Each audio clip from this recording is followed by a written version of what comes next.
अस्सलामुअलैकुम लिसनर्स, क्या हाल है आप सबका। उम्मीद है आप सब खैरियत से होंगे। आज एक और खौफनाक वाक़या पेशे खिदमत है आप सब के लिए। होप सो आप सबको ज़रूर पसंद आएगा। तो बढ़ते हैं आज के खौफनाक वाक़ये की तरफ। डियर लिसनर्स, ये वाक़या मुझसे लाहौर से सदफ़ ने शेयर किया है। उन्होंने बताया कि जहाँ वो लोग पहले रहते थे उनके घर के पास एक बहुत बड़ा कब्रिस्तान था।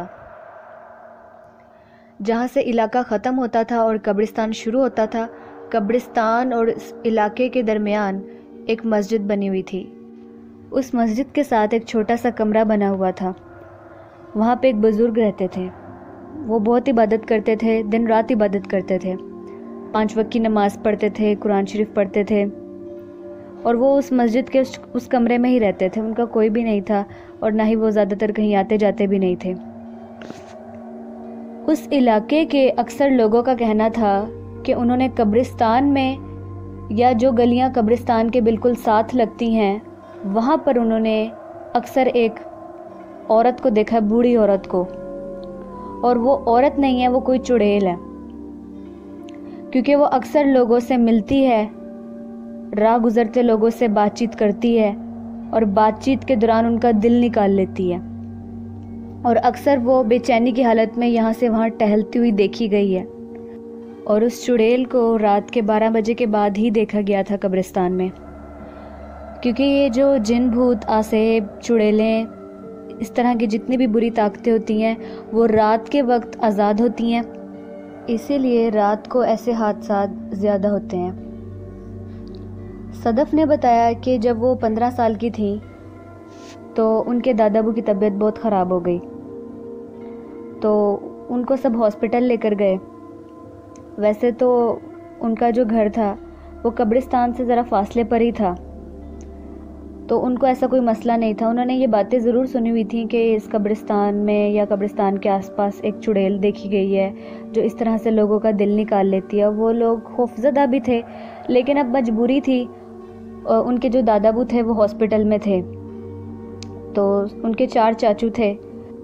उनके जो सबसे छोटे वाले चाचू थे उन्होंने बाकी सब लोगों को कहा कि आप लोग घर जाएं, परेशान होने की ज़रूरत नहीं है, मैं इनके पास रात रुकूंगा। तो उन लोगों ने कहा ठीक है, हम लोग घर चले जाते हैं, वैसे भी बच्चे हैं हमारे पास, तो फिर इधर कैसे गुजारा होगा। तो वो लोग अपने बच्चों को लेकर, पूरी फैमिली जो थी वो वापस आ गए। उनको यही पता था कि छोटे चाचू जो हैं वो दादाबू के पास हैं उनकी देखभाल करने के लिए। तकरीबन कोई 1 बजे का टाइम था जब उनको किसी काम से घर वापस आना पड़ा। उनके चाचू बाइक पे थे। अभी वो कब्रिस्तान से काफ़ी फासले पर थे, अभी कब्रिस्तान आया नहीं था, लेकिन रास्ते में उनको ऐसा लगा कि जैसे कुछ फासले पे एक औरत खड़ी हुई है। उसने सफ़ेद लिबास पहना हुआ है और काली चादर से अपना आप ढांपा हुआ है। तो उन्होंने कहा कि इतनी रात गुज़र चुकी है, 1 बजे का टाइम है तकरीबन, तो ये औरत यहाँ पे क्या कर रही है? अगर ये किसी काम से भी निकली है तो ये कहीं जा क्यों नहीं रही? उधर ही रुकी हुई है, उधर ही खड़ी हुई है। तो उन्होंने उनके पास जाके बाइक खड़ी की और उनसे पूछा कि बाजी आपको कोई काम है या आपको किसी किस्म की मदद की ज़रूरत है तो मुझे बताएं, मैं कर देता हूँ। तो आप इस तरीके से इधर खड़ी हुई हैं, आपको पता है कि आजकल वक्त ठीक नहीं है। तो जब उस औरत ने अपना चेहरा उनकी तरफ किया तो उन्होंने बताया कि उसकी आंखें अजीब सी थीं, मतलब उसकी आंखों में बहुत ज़्यादा चमक थी और वो बहुत ज़्यादा खूबसूरत थी। तो उसने उनकी तरफ देखकर कहा कि मैं यहाँ एक काम से निकली हूँ, लेकिन मुझे कोई सवारी नहीं मिल रही है, कोई रिक्शा वगैरह कोई नहीं मिल रहा इस टाइम, तो आप मुझे यहाँ थोड़ा सा फासले पर मुझे एक जगह जाना है, आप मुझे वहाँ पे उतार दें। तो उन्होंने कहा ठीक है, आप बैठ जाएं, मैं आपको उतार देता हूँ। तो वो उनको ना कब्रिस्तान वाले रास्ते पे ले गई। वो जो गलियाँ कब्रिस्तान के साथ लगती थी वो उनको उस तरफ ले गई कि इस तरफ है मेरा घर, आप इस तरफ चलें। तो उन्होंने कहा ठीक है, जाहिर सी बात है वहाँ साथ कुछ घर भी थे। उन्होंने सोचा कि शायद इन्हीं घरों में से कोई एक घर इनका भी होगा, तो वो उनके पीछे बैठी हुई थी। अब जैसे जैसे वो बाइक चला रहे थे उनको ऐसे लग रहा था कि जैसे पीछे से कभी सिसकियों की आवाज़ आती है, जैसे कोई हल्की हल्की आवाज़ में रोता है, फिर कभी यूँ आवाज़ आती है जैसे कोई हल्की सी आवाज़ में हंसता है। वो थोड़ा सा डर गए। उन्होंने सोचा ये मेरे पीछे जो लड़की बैठी हुई है ये किस किस्म की हरकतें कर रही है, किस किस्म की आवाज़ें निकाल रही है, कभी हंसती है कभी रोती है।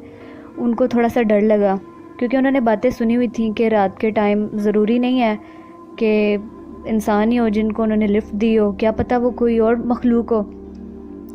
अब अगर उनके जहन में ये ख्याल आया तो उन्होंने सोचा कि अब इससे जान छुड़ानी चाहिए अगर वाकई ये कोई और मखलूक है। उन्होंने आहिस्ता सी आवाज़ में ना आयतल कुर्सी का विर्द करना शुरू कर दिया।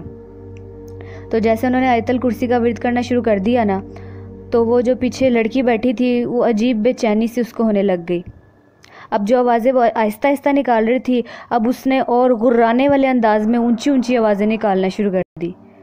वो और घबरा गए। उन्होंने भी ऊंची ऊंची आयतल कुर्सी पढ़नी शुरू कर दी। उन्होंने पीछे मुड़ के नहीं देखा, उनकी हिम्मत ही नहीं पड़ रही थी कि वो पीछे मुड़ के देखें।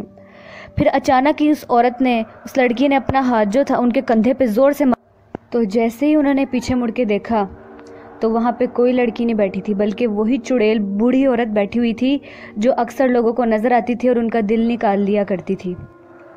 उसके बाल खुले हुए थे, लंबे लंबे नाखून थे और लंबे लंबे दांत थे, आम इंसानों से लंबे दांत थे उसके, और अजीब सा उसका हुलिया था, और वो कहके लगाती हुई उनकी तरफ देख रही थी।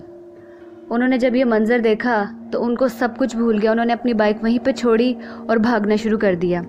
और वो इतना भागे कि वो उस मस्जिद के करीब पहुंचने लगे थे कि अचानक से वो चुड़ैल सामने से आ गई और उन्होंने उनके दिल वाली जगह पे अपना हाथ रख दिया। उन्होंने ज़ोर ज़ोर से चीखें मारना शुरू कर दी कि कोई मुझे बचाए, कोई मेरी मदद को आए। तो वो जो बुज़ुर्ग थे वो मस्जिद के साथ वाले कमरे में, उनको ये आवाज़ आ गई। वो फ़ौरन अपने कमरे से बाहर निकले कि ये किस तरह की आवाज़ें हैं, और इधर उधर देखना शुरू कर दिया। उन्होंने देखा कि कुछ फासले पे एक लड़का खड़ा हुआ है और साथ एक औरत खड़ी हुई है। उसने उसका दिल पकड़ लिया था उस लड़के का, और उन्होंने जब ये मंजर देखा तो वो भागते हुए उसके पास गए और उन्होंने कहा कि यही छोड़ दो इसका दिल, अगर तुमने इसका दिल निकाला तो मैं तुम्हें जला के खाक कर दूंगा, तुम नहीं जानती कि तुम्हारा क्या हाल होगा, फिर यही छोड़ दो इसका दिल। तो जब उस चुड़ैल ने ये देखा तो वो उनको देखते साथ ही उसने उस लड़के का दिल छोड़ दिया, उनके चाचू का दिल छोड़ दिया, और वो वहाँ से गायब हो गई। उनके चाचू इतने खौफजदा हो गए थे कि उनको फिर किसी चीज़ का होश नहीं रहा, वो वहीं पे गिर के बेहोश हो गए। अगली सुबह जब उनकी आँख खुली तो वो अपने घर में थे और उनके आसपास उनके फैमिली मेम्बर्स बैठे हुए थे। तो उन्होंने बताया कि आपको रात के टाइम एक बुज़ुर्ग यहाँ पे छोड़ के गए हैं, वही मस्जिद में जो रहते हैं। तो उन्होंने फिर उनको बताया कि उनके साथ क्या वाक़या पेश आया था। उनके सब फैमिली मेम्बर्स वाक़या सुन के बहुत ज़्यादा घबरा गए। उन्होंने कहा कि अल्लाह का शुक्र अदा करो कि अगर वो वक्त पे ना पहुँचते तो वो तुम्हारे सीने में से तुम्हारा दिल निकाल लेती, और आइंदा कोशिश यही करना कि रात के इस टाइम ख़ास तौर पे 12 बजे के बाद कब्रिस्तान वाली साइड से बिल्कुल मत आना आप कभी। तो लिसनर्स, ये था वो वाक़या जो सदफ़ ने मेरे साथ शेयर किया है। उम्मीद है आप सबको ये खौफनाक वाक़या ज़रूर पसंद आया होगा। आप लोग भी अपने वाक़यात मुझसे शेयर कर सकते हैं और ज़रूर करें। डिस्क्रिप्शन में मेरे ईमेल आईडी पर मुझे सेंड करें। आपको मेरा ये वाक़या कैसा लगा ज़रूर बताएं, मुझे कमेंट्स करें और वेट करें मेरी नेक्स्ट स्टोरी का। तब तक के लिए अल्लाह हाफ़िज़।